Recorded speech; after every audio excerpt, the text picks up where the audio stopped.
Welcome dear everyone to my channel. I am Wahid. মই আজি ভিডিঅ'টোত জেল মেথমেটিক্স ক্লাছ 10 চেপ্টাৰ 7 স্থানাংক জ্যামিতি অৰ্থাৎ কোঅৰ্ডিনেট জ্যামিতিৰ সম্পৰ্কে অনুশীলনী এক্সাৰসাইজ 7.2 মই কেইটামান অংক তোমালোকক কৰি দিম। তোমালোকে ধুনীয়াকৈ চাবা, নিশ্চয় তোমালোকৰ ক্লিয়াৰ হ'ব। কিন্তু এইটোত যোৱাৰ আগতে মই কেইটামান কথা নকলেই নহ'ব, সেই কথা কেইটামান হ'ল চোৱা। তোমালোকে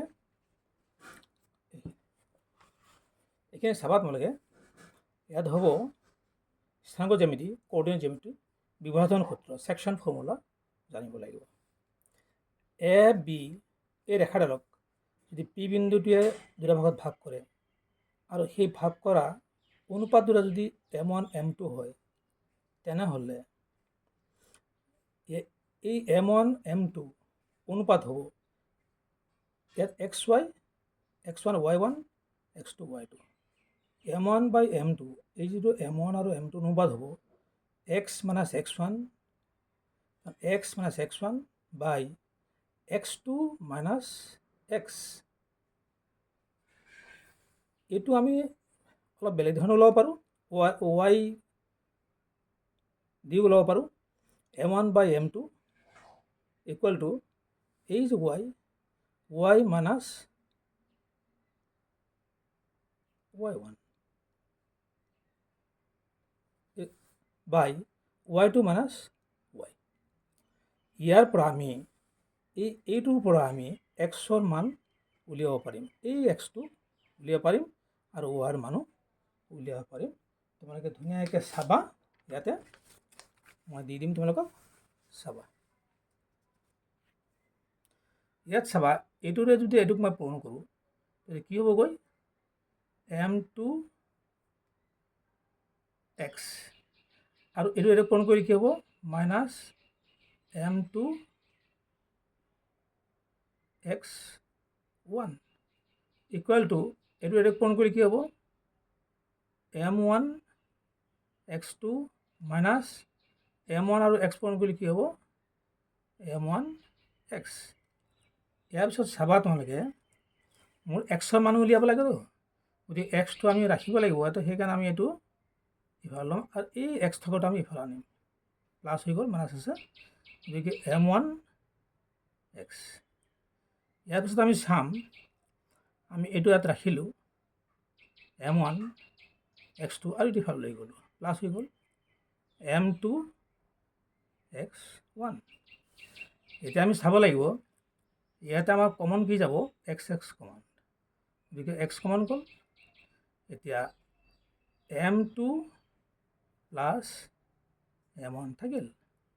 ইয়াৰ পিছত চাবা, আমাৰ এইখিনি থাকিল M1X2 প্লাছ M2X1। এতিয়া আমি ইয়াতে Xটো ৰাখি দিম, ৰাখি দিলে কি হ'ব, এইখিনি ইয়াত Xৰ লগত পূৰণ আছে, ইফালে গৈ হৰণ হ'ব।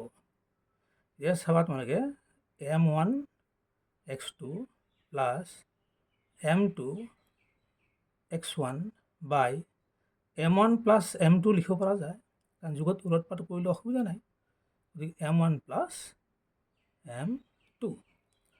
ঠিক তেনেকৈ আমি ইয়াৰ ক্ষেত্ৰতো এইটোৰ পৰাও আমি Yৰ মান ধুনীয়াকৈ ওলাব পাৰিম। এতিয়া চোৱা, তেতিয়াহ'লে আমাৰ Xৰ যদি মান ইমানখিনি হয়, Yৰ মান যদি ইমানখিনি হয়, তেনেহ'লে আমি এই এইটোত X আৰু Yৰ জেগাত আমি Xৰ জেগাত এইখিনি বহাম, Yৰ জেগাত আমি এইখিনি বহাই দিলে আমি এই P বিন্দুৰ স্থানাংক আমি পাই গ'লোঁ। P বিন্দুৰ স্থানাংক Xৰ মান এইখিনি, Yৰ মান এইখিনি। নিশ্চয় তোমাৰ ক্লিয়াৰ হৈছে। এতিয়া যদি M1:M2 ইকুৱেল টু K1:1 হয়, যদি আমি এনেকৈ ধৰি লওঁ, তেতিয়াহ'লে P বিন্দুৰ স্থানাংক হ'ব কি, এই M1ৰ জেগাত K বহাই দিলে হ'ল আৰু M2ৰ জেগাত 1 বহাই দিলে আমি এনেকৈ পাম। নিশ্চয় ক্লিয়াৰ হৈছে। চোৱা, এই M1ৰ জেগাত আমি K বহালোঁ আৰু X2 থাকি গ'ল। M2ৰ জেগাত আমি 1 বহালোঁ, 1 বহালে 1ৰ লগত X1 ইণ্টু কৰিলে X হয়, তলত হ'ল K প্লাছ 1 হ'ব। ঠিক এনেকুৱা এইটো হৈছে। এতিয়া যদি m1:m2 = 1:1 হয়, তাৰমানে হ'ল কি পি এ বিৰ মধ্যবিন্দু হয়, মিড পইণ্ট যদি হয়, তেনেহ'লে পি বিন্দু স্থানাংক কি হ'ব? আমি m1 আৰু m2ৰ জেগাত 1 বহাই দিলে আমাৰ এইটো হৈ যাব। p = p x2 + x1/2, y1 + y2/2, বা আমি এনেকৈও লিখিব পাৰোঁ, এইটো ইয়াত দিব পাৰোঁ, p x2 + x1/2, y2 + y1/2। নিশ্চয় এইখিনি ক্লিয়াৰ হৈছে। ইয়াৰ পিছত চাবা তোমালোকে, মই কুৱেশ্যন নম্বৰ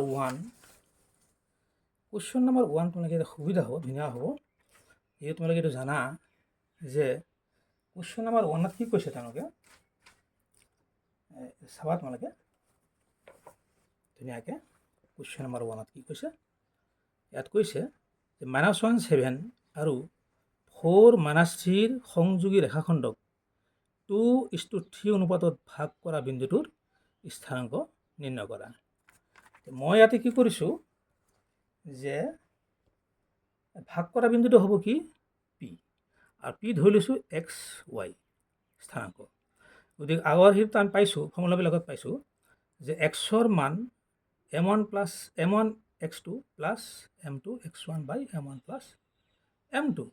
ইয়াত যদি আমি এইটো বহাই দিওঁ যে m1ৰ মান কি আছে আমাৰ 2 আৰু x2ৰ মান কি আছে আমাৰ 4, বহাই দিলোঁ, প্লাছ m2ৰ মান কি আছে 3 আৰু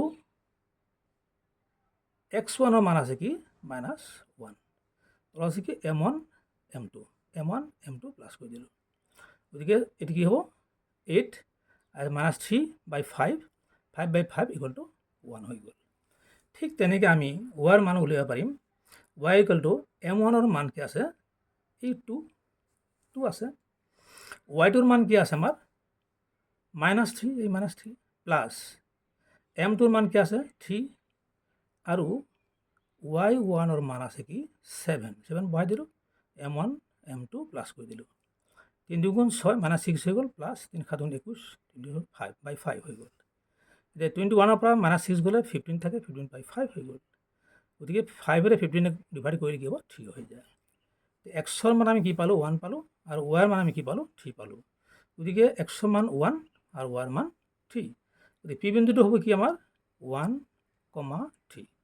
নিশ্চয় তোমালোকৰ ক্লিয়াৰ হৈছে। ভিডিঅ'টো চাই কেনে লাগিল কমেণ্টত জনাবা, এটা লাইক কৰি দিবা, বেছিকৈ শ্বেয়াৰ কৰিবা, আৰু চেনেলটো ছাবস্ক্ৰাইব কৰিবলৈ নাপাহৰিবা।